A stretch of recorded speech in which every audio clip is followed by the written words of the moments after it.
Jai Swaminarayan, all the students. Last time we learnt about the parts of speech, simple present tense, that means the definition of simple present tense. Today I would like to teach you what is the importance of subject and what kinds of subjects are there for the sentence. Generally,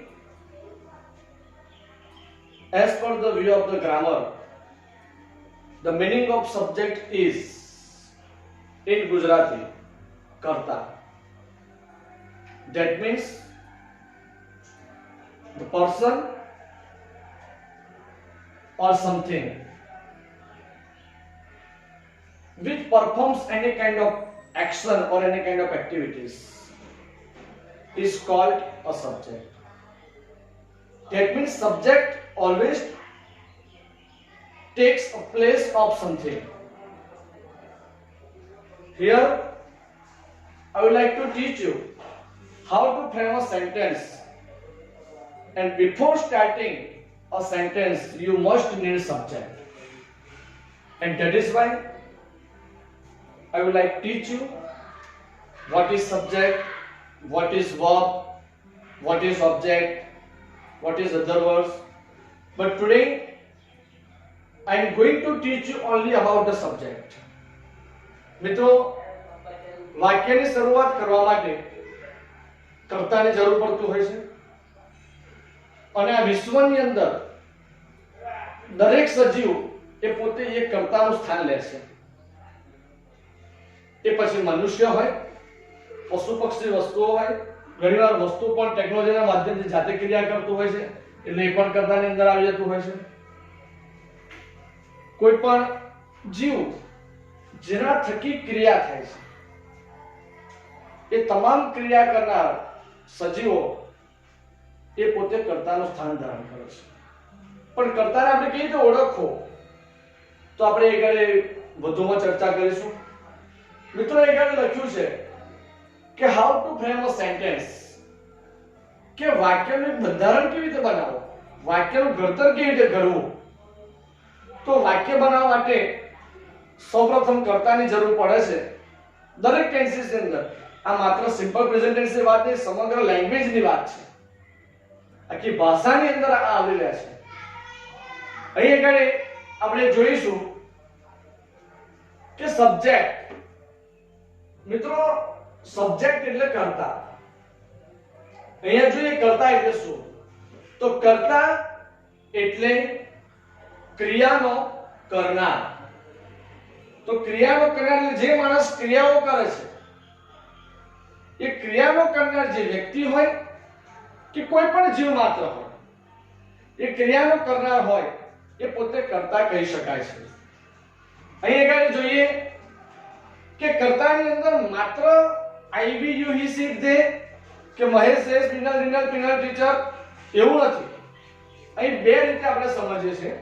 ઉપરાંત અલગ અલગ આગળ પદ્ધતિ સમજાય છે. મેં આગળ કોષ્ટકની અંદર લખ્યું છે, આપણે ક્રમશઃ જોઈએ તો કર્તામાં આપણે એક તો ડેફિનિટ પ્રોનાઉન, ઇનડેફિનિટ પ્રોનાઉન તથા નાઉન, આ બધાનો ઉપયોગ આપણે પ્રોનાઉનની અંદર આ જોયો કે ડેફિનિટ એટલે નિશ્ચિત સર્વનામ, ઇનડેફિનિટ એટલે અનિશ્ચિત સર્વનામ, નાઉન એટલે નામ, આ બધાનો આપણે એક સબ્જેક્ટ તરીકે ઉપયોગ કરી શકીએ છીએ. જેમાં પ્રોનાઉન એકવચન પણ હોઈ શકે, બહુવચન પણ હોઈ શકે છે. તો આપણે આ પ્રોનાઉનને સરળ રીતે સમજવા માટે નીચેના કોષ્ટકમાં નજર કરવી એ જરૂરી છે. તો આ કોષ્ટક મેં આગળ તૈયાર કર્યો છે, એ કોષ્ટકની અંદર આપણે મિત્રો અભ્યાસ કરીશું. સામાન્ય રીતે તમે લોકો ધોરણ 6 થી, આમ તો જનરલી 5મા ધોરણથી આપણને, 4થા 5મા ધોરણથી આપણને એક આ નિશ્ચિત સર્વનામ ડેફિનિટ પ્રોનાઉન એ આપણને સમજાવવામાં આવે છે. એટલે ડેફિનિટ પ્રોનાઉનનું શોર્ટ ફોર્મ મેં લખ્યું છે ડીપી, ડી.પી. અહીંયા નાઉન લખ્યું છે વચ્ચે, અહીં આગળ લખ્યું છે ઇનડેફિનિટ પ્રોનાઉન, એનું શોર્ટ ફોર્મ મેં કર્યું છે આઈપી, અનિશ્ચિત સર્વનામ. મિત્રો, અહીં આગળ આપણે જોઈશું ક્રમશઃ. તો પહેલો પુરુષ એકવચન I એટલે હું, કે જેનો ઉપયોગ પોતાના માટે કરવામાં આવે છે. I એ દરેક જાતિ પોતાના માટે જ્યારે વાત કરતી હશે ત્યારે I નો ઉપયોગ કરશે. તેવી જ રીતે પહેલો પુરુષ બહુવચન. મિત્રો અહીંયા પહેલો પુરુષ બહુવચન we એટલે અમે અથવા તો અમો પણ બોલે છે, તો તેને આપણે પોતાનો સમાવેશ કોઈ જૂથની અંદર હોય ત્યારે આપણે we નો ઉપયોગ કરી શકીએ છીએ. એવી રીતે બીજો પુરુષ એકવચન you એટલે તું અથવા તમે. એટલે એનો અર્થ શું થયો કે આપણી સામેવાળી કોઈ પણ એક વ્યક્તિ હોય, ચાહે પુરુષ હોય કે સ્ત્રી હોય, ગમે તે વ્યક્તિ હોય, તો એને તું અથવા તમે સંબોધીને જ્યારે વાત કરી હોય ત્યારે બીજા પુરુષ એકવચન you નો ઉપયોગ કરવામાં આવે છે. તેવી જ રીતે બીજો પુરુષ બહુવચન you, એનો અર્થ પણ તમે થાય છે, પણ આપણી સામે એક કરતા વધારે પુરુષો, એક કરતા વધારે સ્ત્રીઓ અથવા એક કરતા વધારે પુરુષ કે સ્ત્રીઓ કે ગમે તે જાતિ, પણ એક કરતા વધારે સમૂહની અંદર છે ત્યારે તમે એવો ઉપયોગ સામેના વ્યક્તિઓ માટે આપણે કરી શકીએ છીએ. તેવી રીતે ત્રીજો પુરુષ એકવચન he એટલે તે, એ નર જાતિ માટે, એટલે કે ખાસ કરીને નર જાતિ માટે he નો ઉપયોગ કરવામાં આવે છે, જે ત્રીજો પુરુષ એકવચન કહો છે. એટલે પહેલો પુરુષ હોય, સામે બીજો પુરુષ હોય અને બંને ભેગા થઈને ત્રીજા પુરુષ વિશે વાત કરતા હોય તો નર જાતિ માટે he નો ઉપયોગ કરવામાં આવે છે. ત્રીજા પુરુષ એકવચન કોઈ સ્ત્રી વિશે, કોઈ નારી જાતિ વિશે વાત કરતા હોય તો she એટલે તેણીની, કોઈ નારી જાતિ માટે ઉપયોગ કરવામાં આવે છે. તેવી જ રીતે ત્રીજો પુરુષ એકવચન it એટલે તે, એટલે કે કોઈ ત્રીજી કોઈ પશુ પક્ષી વસ્તુ ગમે તેના વિશે વાત કરવી હોય તો નાન્યતર જાતિ. એમ આ ત્રણેય ત્રીજો પુરુષ એકવચન he, she અને it, આ ત્રણેયનો ઉપયોગ ત્રીજી એક નર હોય, નારી હોય કે નાન્યતર હોય, એ ત્રીજી જાતિ વિશે આપણે he, she અથવા it નો જાતિના આધારે ઉપયોગ કરી શકીએ છીએ. તેવી જ રીતે ત્રીજો પુરુષ બહુવચન they, they એટલે તેઓ. મિત્રો આની અંદર દરેક જાતિ માટે પહેલો પુરુષ અને બીજો પુરુષ બંને જણ વાત કરતા હોય, ત્રીજા પુરુષ બહુવચન. ત્રીજા પુરુષ બહુવચન એટલે શું કે પહેલો પુરુષ અને બીજો પુરુષ એ બંને ભેગા થઈને કોઈ ત્રીજા જૂથ વિશે વાત કરતા હોય. એ સાહેબ છોકરીઓ હોય, છોકરાઓ હોય, છોકરા છોકરીઓ ભેગા હોય, એમાં કોઈ પશુ પક્ષી બધા ગમે તે, ટૂંકમાં એ જાતિની અંદર ત્રણે ત્રણ સમાવેશ થઈ જાય અને બે કરતા વધારે કે એક કરતા વધારે હોય એવો જૂથ હોય એ ત્રીજા પુરુષ એકવચન જેની અંદર આવે છે. એમાં પુરુષ હોય તો પણ જે, સ્ત્રી હોય તો પણ જે, પશુ પક્ષી પ્રાણીઓ હોય તો પણ જે, તો એના માટે જેનો ઉપયોગ કરવામાં આવે છે. તો મિત્રો આ આપણે I, we આપણે પહેલેથી બોલતા આવીએ છીએ ધોરણ કે ભાઈ I એટલે હું, we એટલે અમે, you એટલે તું, you એટલે તમે, he એટલે તે, she એટલે તેણી, it એટલે તે, they એટલે તેઓ. તો આ આપણે જે સર્વનામ છે, નિશ્ચિત સર્વનામ, ડેફિનેટ પ્રોનાઉન, એ ડીપી એ આપણે છે કોર્ટમાં ધોરણથી અભ્યાસ કરતા આવ્યા છે. મિત્રો એવી રીતે અહીંયા આગળ ઇનડેફિનેટ પ્રોનાઉન છે. તો અનિશ્ચિત સર્વનામો એનું શોર્ટ ફોર્મ મેં આઈપી આપ્યું છે. ઇનડેફિનેટ પ્રોનાઉન, અનિશ્ચિત સર્વનામો, એની અંદર અહીં છેક સુધીને ત્રણ પ્રકારની અંદર આવ્યા ઇનડેફિનેટ પ્રોનાઉન ની અંદર વિભાજિત કરવામાં આવ્યા છે. તો જોઈએ મિત્રો કે એવરીબડી એટલે દરેક જણ, એવરીવન એટલે દરેક જણ, સમબડી એટલે કોઈક અથવા કોઈ, સમવન એટલે પણ કોઈક અથવા કોઈ, એનીબડી એટલે કોઈ અથવા કોઈ, જેનો ઉપયોગ પ્રશ્નાર્થ વાક્યમાં જ કરવામાં આવે છે, રાઈટ. એવી રીતે એનીવન એનો પણ કોઈ અથવા કોઈ, જેનો પણ ઉપયોગ પ્રશ્નાર્થ વાક્યમાં વધુ થાય છે. ઈચ પ્લસ નાઉન એટલા માટે મિત્રો મેં લખ્યું છે કે ઈચ પછી તમે કોઈ પણ નામ મૂકી શકો. હા, તમે ઓની અંદર ઈચ પ્લસ નાઉન ની અંદર પ્રોપર નાઉન નહીં મૂકી શકો તમે, અથવા માસ નાઉન પણ નહીં મૂકી શકો.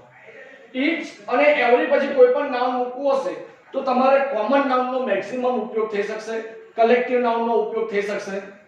આ બે નાઉન વધુ પડતો ઉપયોગ થશે. એ તમને નીચે સમજાવું છું એક્ઝામ્પલ્સમાં. તો ઈચ પ્લસ નાઉન મેં લખ્યું છે ઇનટુ બ્રેકેટ સિંગ્યુલર એટલે કે એકવચન, એનો ઈચ નો અર્થ થાય છે દરેક. એવરી પ્લસ નાઉન કૌંસમાં એકવચન લખ્યું છે, એવરી નો અર્થ પણ થાય છે દરેક. નોબડી એટલે કોઈ નહીં, એટલે કે કોઈ પણ નહીં. અહીં કારણ મેં કૌંસમાં લખ્યું છે નકાર, જેનો ઉપયોગ પ્રશ્નાર્થ અને નકારની અંદર થાય છે. નો વન કોઈ નહીં, એનો પણ નકારની અંદર ઉપયોગ થાય છે. અને એનો જ નન એટલે પણ કોઈ નહીં, એનો પણ નકારમાં ઉપયોગ થાય છે, એક્સેટ્રા.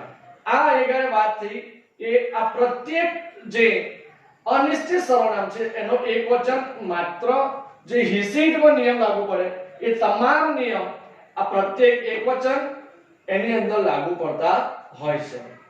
ત્યારબાદ આપણે નીચે જોઈશું પ્રત્યેક બહુવચન એટલે કે પ્લુરલ છે અનિશ્ચિત સર્વનામ પરંતુ બહુવચનના નિયમો લાગુ પડે. એટલે એનો અર્થ શું થયો કે જેમાં જે નિયમ લાગુ પડે એ આ પ્રત્યેક બહુવચન જે પ્લુરલ ઇનડેફિનિટ પ્રોનાઉન્સ ની અંદર જે પ્રત્યેક બહુવચન છે એની અંદર જેના જેવા સમાન નિયમો લાગુ પડશે. તો બોથ એટલે બંને અથવા બે, એના માટે કોઈ પણ બોથ પછી સામાન્ય એટલું યાદ રાખવાનું કે બોથ પછી તમે નાઉન મૂકો તો પણ સ્વતંત્ર છે, ના મૂકો તો પણ ચાલે. It depends on the sentence. તો બોથ એટલે બંને, બે. તો એ બે મારે જેમ કે both brothers, both teachers, both students, both boys, both Mahesh and Jayesh, આ રીતે પણ બે વસ્તુ, બે વ્યક્તિ, એના માટે બોથનો ઉપયોગ કરી શકાય. એ રીતે ફ્યુ પર પછી કોઈ પણ શબ્દ આવે છે એ પણ બહુવચન માટે લાગુ પડે છે. એમાં થોડાક દરેક માટે લાગુ પડે છે. મેની ભાઈ તમે જાણો છો કે મેની શબ્દ જાતે જ બહુવચન છે, એના પછીનો શબ્દ પણ બહુવચન લાગુ પડે છે. એનો અર્થ થાય છે ઘણા, ઘણી, એ પણ દરેક માટે વપરાય છે. પશુ પક્ષી વ્યક્તિ બધા માટે વપરાય છે, વસ્તુ માટે. સેવરલ એનો અર્થ પણ ઘણા, ઘણી, એના પછીનો પણ શબ્દ બહુવચન આવે છે, એ પણ દરેક માટે ઉપયોગ થાય છે. એ રીતે મિત્રો અધર્સ એટલે બીજા કોઈ એમ નહીં, તો બધા માટે દરેક માટે એવો ઉપયોગ કરવામાં આવે છે. હવે મિત્રો આ જે છે એમાં ખૂબ તમારે ધ્યાન આપવાનું છે. અહીં આગળ મેં તમને વાત કરી કે ઇનડેફિનિટ પ્રોનાઉન્સ એટલે કે અનિશ્ચિત સર્વનામો. અનિશ્ચિત સર્વનામોની અંદર ત્રણ ભાગ પડ્યા છે. એક તો પ્રત્યેક એકવચન everybody, everyone, somebody, someone, anybody, anyone, each, every, nobody, no one and none, આટલે સુધી એ બધા જ ત્રીજા પુરુષ એકવચન હિસીટમાં જે નિયમ લાગુ પડે છે આખા વ્યાકરણની અંદર, એ તમામ નિયમો આ પ્રત્યેક એકવચનની અંદર લાગુ પડશે. તેવી જ રીતે પ્રત્યેક બહુવચન એટલે both, few, many, several, others, આ જે પ્લુરલ જે છે અનિશ્ચિત સર્વનામો, એમાં જેમાં જે નિયમ લાગુ પડે છે તે નિયમો આ કરતા જોડે લાગુ પડશે. પણ આ નીચે જે આપેલા છે લગભગ 6 જેટલા, બીજા ઘણા છે, પરંતુ આ એક કરતા એવા છે અનિશ્ચિત સર્વનામો જે એકવચનમાં ઉપયોગ કરી શકાય છે અને બહુવચનમાં પણ ઉપયોગ કરી શકાય છે, જેનો આધાર વાક્ય પર રહેતો હોય છે. કારણ કે આમ સામાન્ય રીતે આ બધા કર્તા છે તો કર્તાને તમે પોઝિટિવ પ્રોનાઉન તરીકે પણ ઉપયોગ કરી શકો છો. આ જે બધા અનિશ્ચિત સર્વનામો છે એ કર્મના સ્થાને પણ વાપરવા હોય તો વાપરી શકાતા હોય છે, પરંતુ આ નથી વપરાતા. નિશ્ચિત પ્રોનાઉન એટલે કે અહીંયા જે નિશ્ચિત સર્વનામ છે એને તમે આઈ નું મી કરવું પડે. આઈ તમે વાક્યના અંતે કર્મના સ્થાને ના વાપરી શકો. જ્યારે એવરીબડી એ વાક્યની શરૂઆતમાં કર્તાનું પણ સ્થાન લે છે અને એ જ એવરીબડી વાક્યના અંતે કર્મનું સ્થાન પણ લઈ શકે છે. આપણે આગળ અભ્યાસ કરીશું ટેન્સમાં ત્યારે એની સમજણ આપીશું. તો મિત્રો મૂળ વાત પર આવી કે એકવચન અથવા તો બહુવચન બંનેની અંદર ઉપયોગ થતા એવા ઓલ એટલે બધા, એની એટલે કોઈ પણ જેનો નકારના પ્રત્યાયની અંદર ઉપયોગ કરવામાં આવે છે, સમ એટલે થોડુંક અથવા થોડાક, મોર એટલે વધુ અથવા વધારે, મોસ્ટ એટલે સૌથી વધુ અથવા વધારે, અને નન એટલે એક પણ નહીં. સામાન્ય એટલું યાદ રાખવાનું કે એની અથવા નોબડી અથવા નો થી શરૂ થતા એનો સામાન્ય રીતે ઉપયોગ પ્રશ્નાર્થ નકારની અંદર જ થતો હોય છે. એ પછી એનીબડી હોય, એનીવન હોય, નોબડી હોય, નોવન હોય, નન હોય, એની હોય, તો આ તમામ જે ઉપયોગો છે એ સામાન્ય રીતે આપણે પ્રશ્નાર્થ અને નકારની અંદર જોવા મળતા હોય છે. મિત્રો તમને એમ થશે કે આ નિશ્ચિત સર્વનામ અને અનિશ્ચિત સર્વનામ આપણને કોન્સેપ્ટ ક્લિયર થઈ ગયો, તો આ વચ્ચે છે એ શું છે? તો આ બધાને આપણે કર્તાના સ્થાને વાપરી શકીએ છીએ. નિશ્ચિત સર્વનામ એ કર્તાના સ્થાને વાપરે છે, અનિશ્ચિત સર્વનામ એ પણ કર્તાના સ્થાને વાપરે છે. તો મિત્રો મુખ્ય વાત આપણે એમ છે ચલો વાક્ય આપણે આઈ થી શરૂ કરીએ, વી થી શરૂ કરીએ, યુ થી શરૂ કરીએ, હી થી શરૂ કરીએ, સી થી શરૂ કરીએ, ઇટ થી કરીએ, તે થી કરીએ. અનિશ્ચિત સર્વનામમાં જોઈએ તો everybody, everyone, somebody, someone, anybody, anyone, each, every, nobody, no one, none, both, few, many, several, others, all, any, some, more, most, none, આ બધાથી વાક્ય રચનાનો શરૂ કરીએ પણ આપણે કોઈ ચોક્કસ વ્યક્તિના નામથી વાત કરવી હોય, કોઈ વ્યવસાય કારક પર વાત કરવી હોય, કોઈ જાતિ વિશે વાત કરવી હોય, તો એ પણ નાઉનનું સ્થાન કહેતા સર્વનામનું સ્થાન લે છે. એટલે નામનો ઉપયોગ પણ સર્વનામ તરીકે કરવામાં આવે છે. મિત્રો આગળ મેં લખ્યું છે કે કર્તા ક્યારેય એક જ વચનમાં હોય એવું નથી. કર્તા એક વચનમાં પણ હોઈ શકે, કર્તા બહુવચનમાં હોઈ શકે, કર્તા એટલે કે પ્રોનાઉન એ કાઉન્ટેબલ પણ હોઈ શકે, પ્રોનાઉન એ અનકાઉન્ટેબલ પણ હોઈ શકે, આધારિત છે કે તમારી વાક્ય રચના કેવી છે. મિત્રો એ આગળ મેં નામ લખ્યા છે, એકવચનમાં પણ હોઈ શકે અને બહુવચનમાં પણ હોઈ શકે. બંનેનું ઉદાહરણ એ આગળ મેં તમને આપેલું છે. તો મિત્રો વાક્યમાં જો નીલકંઠ, માન લો કોઈ છોકરાનું નામ નીલકંઠ હોય તો પોતે કર્તાનું સ્થાન લે, પણ નીલકંઠ છોકરો છે, નર જાતિ એટલે હીરા નિયમ નીલકંઠમાં લાગુ પડે.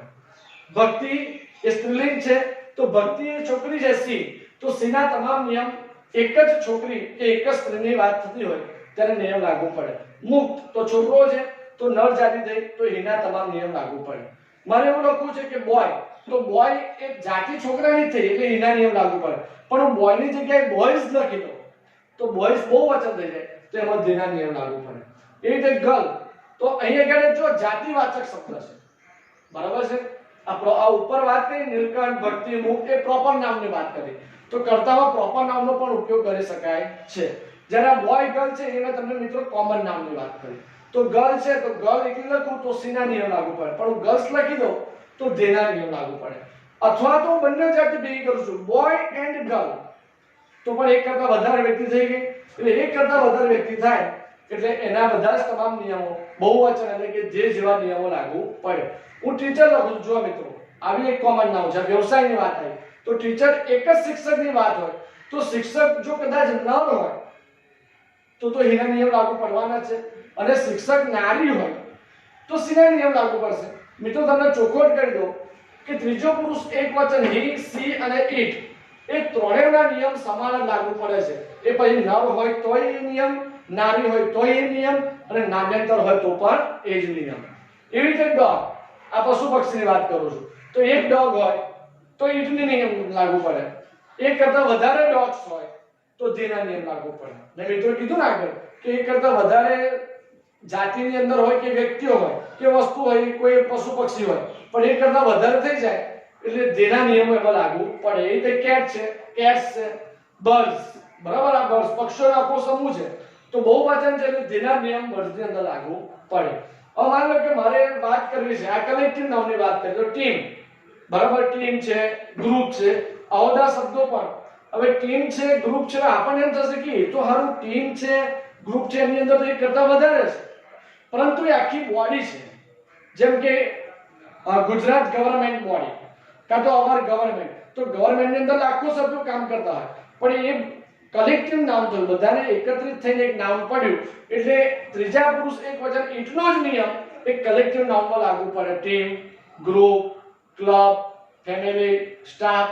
એટલે કલેક્ટિવ નામની અંદર મિત્રો ખાસ યાદ રાખજો કે ત્રીજા પુરુષ એકવચન હી, સીટમાં એટલે કે એ કલેક્ટિવ નામનો સમાવેશ ઈટમાં થાય, પણ ટીમનું ટીમ્સ થઈ જાય તો ધીના નિયમો લાગુ પડે, ગ્રુપનું ગ્રુપ્સ થઈ જાય તો ધીના નિયમો લાગુ પડે. રાઈટ. એવી રીતે માલિકી વાચકની વાત કરે છે તો my, our, your, his, her, its, their. તો my brother, your uncle, your sister, પછી his uncle, his sister, his mother, his father, their father. આ બધા જે નિયમો લાગુ પડતા હોય છે તો એ માલિકી વાચક શબ્દો વાપરવા માટે પણ આ બધાનો ઉપયોગ કરવામાં આવે છે. તો અહીં આગળ જોઈશું બાકરોલ. અહીં આગળ જો મિત્રો મેં પ્રોપર નામની વાત કરી, બાકરોલ, આણંદ, બરોડા, અમદાવાદ, કોઈ સ્ટેટ હોય ગુજરાત, ઇન્ડિયા. જેમ કે મારે કેવું હોય તો ઇન્ડિયા ટેક્સ ડિસિઝન ઇન્સ્ટન્ટલી, તો ભારત એકદમ ઝડપથી નિર્ણય લે છે, તો એ ઇન્ડિયા પણ એક પ્રોપર નામ તરીકે મેં ઉપયોગ કર્યું છે, ગુજરાત પણ મેં પ્રોપર નામ તરીકે ઉપયોગ કર્યું છે મિત્રો. તો આ બધા જ નામનો ઉપયોગ આપણે એક કર્તાના સ્થાન તરીકે ઉપયોગ કરી શકાય છે. તો અહીં આગળ આપણે જોઈશું આ તમામ નિશ્ચિત સર્વનામ, નામ અને અનિશ્ચિત સર્વનામ, આ તમામ જે કોઈ કર્તા કહેતા નિશ્ચિત સર્વનામ, અનિશ્ચિત સર્વનામ, નામ, આ બધાનો તમામ સમાવેશ એક કર્તાના સ્થાને કરવામાં આવે છે. મિત્રો મેં નીચે કેટલાક ઉદાહરણ લખ્યા છે, તમને ખ્યાલ આવે એના માટે કેટલાક ઉદાહરણો આપ્યા છે. જે સામાન્ય ઉદાહરણો એ બધા જ ઉદાહરણો સિમ્પલ પ્રેઝન્ટ ટેન્સ લખ્યા છે, કારણ કે આપણે સિમ્પલ પ્રેઝન્ટ ટેન્સની વ્યાખ્યા શીખ્યા છે. હવે સિમ્પલ પ્રેઝન્ટ ટેન્સના આપણે વાક્યો બનાવવાના છે, એના માટે કર્તા, ક્રિયાપદ, કર્મ આ બધાનો ઉપયોગ શીખવાનો છે. માટે મેં સિમ્પલ પ્રેઝન્ટ ટેન્સના એક જ વાક્ય ઉપર ફોકસ કર્યું છે અને એના વિવિધ ઉપયોગો અહીંયા દર્શાવ્યા છે. કર્તા અલગ અલગ છે, પરંતુ ક્રિયાપદ અને કર્મનું સ્થાન છે બધા વાક્યોની અંદર એક સમાન છે, એક સરખું જ છે. પણ તમારે અહીંયા આગળ આ ઉદાહરણોની અંદર કર્તા અને ક્રિયાપદ આ બે પર જ તમારે ફોકસ કરવાનું છે. મિત્રો અહીંયા આગળ જોઈશું તો I go to temple. અહીંયા આગળ I નો અર્થ હું થયો છે, તો કર્તાનો ગુજરાતી હું, ટેમ્પલ એ તરત બીજા ક્રમે આવી ગયો છે. એટલે કર્તા કર્મ અને જવું એ ક્રિયાપદ છે. જે પ્રમાણે વાક્યને આપણે આગળ શીખેલા કે અંગ્રેજીની વાક્ય રચના છે કર્તા ક્રિયાપદ કર્મ, જ્યારે ગુજરાતીની વાક્ય રચના છે કર્તા કર્મ અને ક્રિયાપદ. તો I go to temple એટલે હું મંદિરે છું. જો I પછી go છે એ મૂળ ક્રિયાપદ છે, રાઈટ. બીજું જોઈશું મિત્રો કે we go to temple એટલે I ને we માં કોઈ તફાવત નથી, ખાલી I ની જગ્યાએ we થયો. એટલે I go to temple એ પણ સરખું થયું, we go to temple એ પણ સરખું થયું, you go to temple એ પણ સરખું થયું, બહુવચન you go to temple એ પણ સરખું થયું. પણ મિત્રો અહીંયા જો he આવે તો he goes to temple, તો અહીંયા go ની પાછળ es આવે. કેમ? કારણ કે ક્રિયાપદની પાછળ o છે. મિત્રો તમે જાણો છો નિયમ કે જે ક્રિયાપદના અંતે s, double s, ch, sh, x, o કે z એવા શબ્દો આવતા હોય તો તેવા ક્રિયાપદના અંતે es નો ઉપયોગ કરવામાં આવે છે. તો મિત્રો આપણે બધી બાબતને ધ્યાનમાં લઈશું. he goes to temple તો જે ક્રિયાપદ અંતે s, double s, ch, sh, x, o કે z આવે તેવા ક્રિયાપદના અંતે es લાગુ પડે. તો જો he માં es લાગુ પડ્યો છે તો he, she, it એની અંદર ક્રિયાપદના અંતે s, es અને is નો નિયમ લાગુ પડે છે. they go to temple જો they ની અંદર go જ વપરાયો છે એમાં es નો નિયમ લાગુ નહીં પડે કારણ કે એ પોતે બહુવચન છે. હવે જો નીલકંઠ નાઉન આવ્યું તો નીલકંઠ એ નર જાતિમાં છે એટલે નીલકંઠ goes to temple તો go પછી es આવ્યો છે કારણ કે નીલકંઠ એ નર જાતિ he માં થયો. એ છે બોય તો એ જાતિવાચક નામ છે તો બોય goes to temple તો બોય એ પણ નર જાતિ છે એટલે he માં જો es es નો નિયમ લાગુ પડતો હોય તો નીલકંઠ પણ નર જાતિ થયો, બોય પણ નર જાતિ થઈ એટલે એમાં પણ es નો નિયમ લાગુ પડે છે. તેવી રીતે my mother goes to temple. હવે આગળ my છે પણ મધર એ જાતિ ત્રીજો પુરુષ એકવચન she થઈ નાની જાતિ એટલે મમ્મી રોજ મંદિરે જાય છે એટલે એમાં પણ ગોની પાછળ es નો નિયમ લાગુ પડ્યો છે.